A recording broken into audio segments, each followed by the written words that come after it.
Ang 10 utos. Sinabi ng Panginoon, Ako ang Panginoon na inyong Diyos, na naglabas sa inyo sa Ehipto kung saan kayo inalipin. Huwag kayong sasamba sa ibang mga Diyos, maliban sa akin. Huwag kayong gagawa ng mga Diyos-Diyosan, na anyo ng anumang bagay sa langit o sa lupa o sa tubig. Huwag ninyo itong paglilingkuran o sasambahin.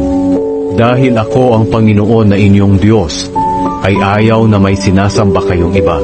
Pinaparusahan ko ang mga nagkakasala sa akin, pati na ang mga anak hanggang sa 3 at 4 na henerasyon ng mga napupuot sa akin. Pero ipinapakita ko ang aking pagmamahal sa napakaraming henerasyon na nagmamahal sa akin at sumusunod sa mga utos ko. Huwag ninyong gagamitin ang pangalan ko sa walang kabuluhan. Ako ang Panginoon na inyong Diyos ang magpaparusa sa sino mang gagamit ng pangalan ko sa walang kabuluhan. Alalahanin ninyo ang araw ng pamamahinga at gawin ninyo itong natatanging araw para sa akin. Magtrabaho kayo sa loob ng 6 na araw, pero ang 7 araw, ang araw ng pamamahinga, ay italaga ninyo para sa akin, ang Panginoon na inyong Diyos.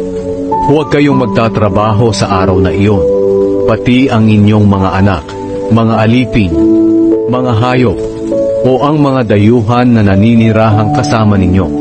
Dahil sa loob ng 6 na araw, nilikha ko ang langit, ang lupa, ang dagat, at ang lahat ng naririto. Pero nagpahinga ako sa 7 araw. Kaya pinagpala ko ang araw ng pamamahinga at ginawa itong natatanging araw para sa akin. Igalang ninyo ang inyong ama't ina para mabuhay kayo ng matagal sa lupaing ibinibigay ko sa inyo. Huwag kayong papatay. Huwag kayong mangangalunya. Huwag kayong magnanakaw. Huwag kayong sasaksi ng hindi totoo sa inyong kapwa. Huwag ninyong pagnanasahan ang bahay ng inyong kapwa o ang kanyang asawa, mga alipin, mga hayop, o alinmang pag-aari niya.